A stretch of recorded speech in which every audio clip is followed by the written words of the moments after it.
Assalamualaikum warahmatullahi wabarakatuh. Waalaikumsalam warahmatullahi wabarakatuh. Ya langsung aja ya. Ya, Pak. Temenannya saya jawab. Saya dikasih ini saya nggak bisa jawab juga kalau baca ini. Makasih banyak Pak. Dia mau dikte saya. Oh dikte gua loh. Gimana? Pertanyaan apa? Saya jawab aja sependek. Pak, rencana untuk Pertama saya baru tahu tadi jam 1:30 kali, jadi belum banyak pikiran. Tapi pesan presiden adalah balik arah ekonomi, ciptakan pertumbuhan ekonomi yang lebih cepat, secepat mungkin. Itu yang akan kita kerjakan ke depan. Saya akan melihat di keuangan ada apa, instrumen apa yang masih bisa kita optimalkan. Di situ akan kita maksimalkan supaya ekonominya jalan lagi. Bukan jalan lagi, jalan lebih cepat. Nanti kalau jalan lagi dibilang berhenti sekarang.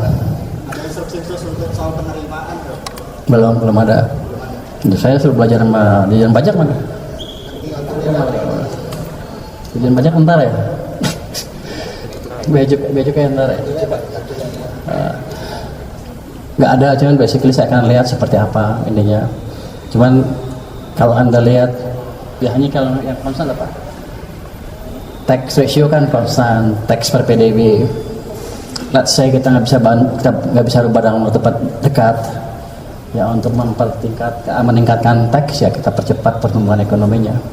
Kira-kira begitu. Ada yang ingin disampaikan ke pasar nggak? Soalnya tadi IHSG sama dia sempat ngedrop pas pengumuman soal itu. Mungkin pasar nggak tahu, saya orang pasar. Saya di pasar berapa sih? Iya sejak tahun 2000. 15 tahun lebih. Teman Pak Anggito dulu dimarah-marahin Pak Anggito karena dia majikan dulu. Saya di pasar. Tapi saya udah kenal pasar cukup lama. Di sini juga tim cukup kuat. Pak Anggito di pasar cukup lama. Pak Thomas sudah tim lama di sini. Beliau teman saya dari tahun 2000 kali ngajar di UI bareng-bareng. Jadi Pak Heru juga teman lama, ahli di bea cukai juga. Jadi kalau dibetulin, diperbaiki, dioptimalkan, rasanya sih kita punya instrumen yang cukup untuk memperbaiki secara bersama-sama.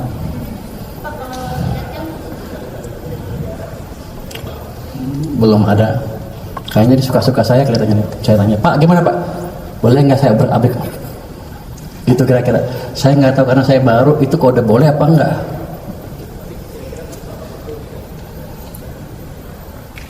Di sini kalau menurut saya yang langsung di bawah presiden seperti yang anda dengar itu, di dunia itu nggak ada yang seperti itu. Kalau kita buat kita sendirian nanti aneh lagi. Jadi kita akan optimalkan sistem yang ada. Biasanya kalau kejelekan pemimpin baru gini, kalau pemimpin baru yang lama diobrak-abrik, buat baru lagi, soalnya mau bikin tonggak baru gitu kan. Saya nggak akan seperti itu approach-nya adalah saya lihat yang ada, saya optimalkan sehingga sistem bisa bekerja dengan optimal. Yang jalan-jalan, yang berhenti-berhenti kita optimalkan. Yang udah jalan kita percepat lagi. Jadi semuanya mesinnya bukan mesin baru, ini mesin lama tapi kita buat lebih bagus lagi ke depan. Ini orang pintar-pintar semua.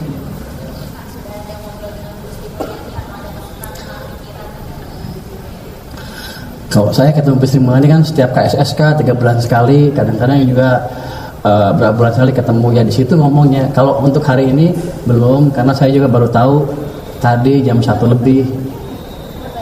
Untuk masih punya jas kalau Oke, udah ada lagi. Kan kalau Bapak memang sudah malah melintang Pak di pasar keuangan, tapi kalau untuk sisi fiskal sendiri kan memang ini baru Pak. Kalau untuk Bapak sendiri seberapa akan belajarnya berapa lama sih Pak untuk ini? Karena kan kesehatan fiskal kita juga akan mantap Pak di Bapak. Anda dari mana? Dari IDN Times Pak. Gimana? IDN Times. Anda nggak pernah tahu saya di mana ya? Iya Pak.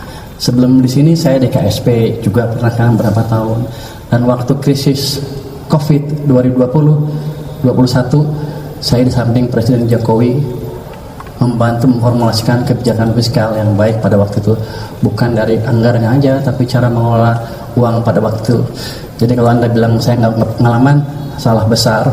2008 saya bantu Pak SBY, saya think tanknya SBY. 2015 saya ke KSP bantu Pak Jokowi, waktu yang melambat kita balikan dengan cepat. Habis itu saya keluar 2020-2021 mau runtuh lagi, masuk lagi ke sana. Saya selalu memberi masukan fiskal ke pemerintah. Di di belakang nggak dibayar. Mungkin sekarang dibayar, saatnya dibayar sekarang ya. Gaji gede nggak sini? Kira-kira gitu.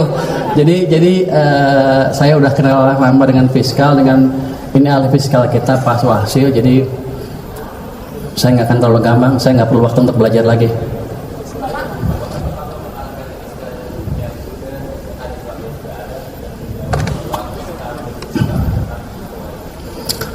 Kita akan membuat fiskal mempunyai daya dorong yang optimal buat perekonomian. Saya buat fiskalnya sehat, tapi kalau nggak dibelanjain juga ekonominya nggak jalan, runtuh juga nanti ekonominya. Jadi fiskalnya sehat, tapi kita pastikan nggak mengganggu sistem keuangan dan belanjanya bisa optimal cepat. Habis itu saya keluar 2020-2021 mau runtuh lagi, masuk lagi ke sana. Saya selalu memberi masukan fiskal ke pemerintah. Di belakang nggak dibayar. Mungkin sekarang dibayar, saatnya dibayar sekarang ya. Gaji gede nggak sini? Kira-kira gitu. Jadi saya udah kenal lama dengan fiskal, dengan ini ahli fiskal kita Pak Suhasil. Jadi saya nggak akan terlalu gampang, saya nggak perlu waktu untuk belajar lagi.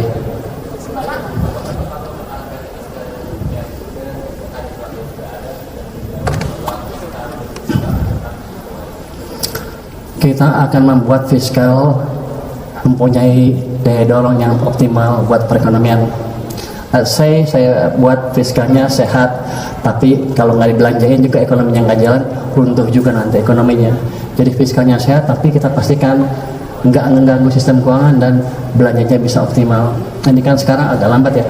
Kalau saya lihat 2 triwulan terakhir pertumbuhan belanja pemerintahnya, triwulan 1 triwulan kedua itu negatif kan?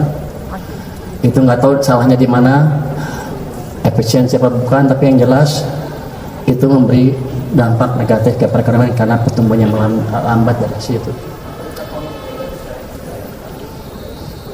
Saya ahli fiskal, jadi saya ngerti betul fiskal yang prudent seperti apa. Anda mau belajar?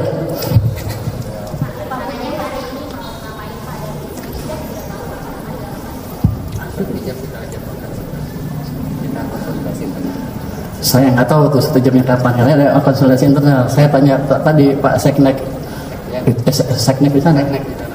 Itu udah punya saya, udah punya lu katanya. Tapi enggak, kita akan kulon dulu dengan Ibu Sri Mulyani. Saya akan mempelajari pesan-pesan dari beliau untuk memperbaiki di sini kesalahan apa, kelemahannya apa. Pasti ada kelemahan yang pengetahuan itu amat berguna untuk saya dengan teman-teman sini lebih mengoptimalkan dorongan fiskal ke perekonomian.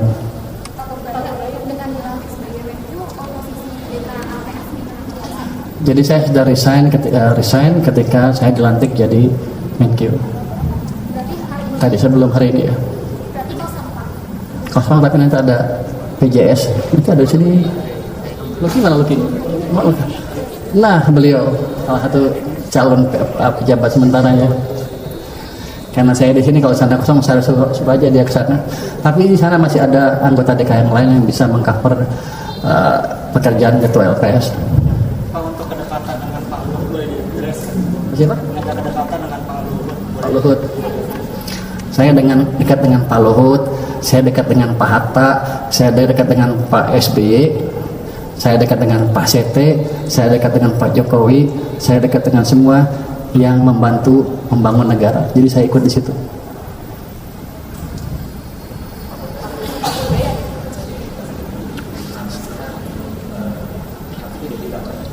Saya akan pelajari lagi seperti apa, saya belum tahu detailnya. Kalau untuk proses ini Pak, RAPBN 2026 ini flow-nya di mana nanti Pak? Kayak Bapak kan baru gitu kan, maksudnya kayak diganti nanti. Flow-nya bakal tetap diusahakan sama atau ada sedikit penyesuaian? Ya sama lah saya pikir. Jadi maksudnya bakal langsung, soalnya mungkin September itu kan udah mulai diketok gitu. Ya, kan Menteri Keuangan kan jabatan politik yang didukung oleh politik juga. Bukan saya sendirian di sini. Kalau saya sendiri pasti nggak mampu. Jadi saya pikir flow-nya nggak akan terlalu banyak berubah. Dan anggota DPR juga sudah beberapa yang kontak dengan kami. Dan saya bilang akan kerjasama memajukan negara ini bersama-sama.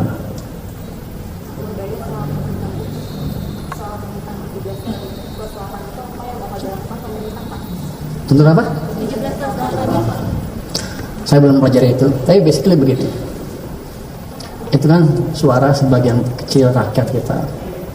Kenapa? Mungkin sebagian ngerasa keganggu hidupnya masih kurang ya. Once saya ciptakan pertumbuhan ekonomi 6%, 7%, itu akan hilang dengan otomatis. Mereka akan sibuk cari kerja dan makan enak dibandingkan mendemo.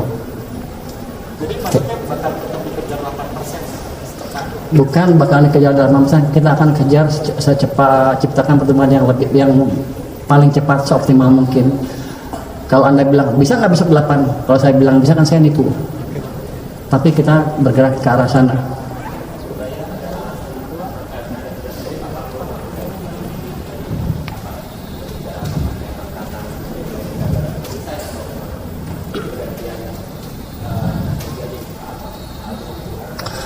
Saya nggak tahu Pak Prabowo tidak cerita sama saya, jadi itu anu misalnya Pak Prabowo ya. Tapi kalau saya pikir sih ya penyegaran kan biasa. Ya, makasih semuanya. Assalamualaikum warahmatullahi wabarakatuh.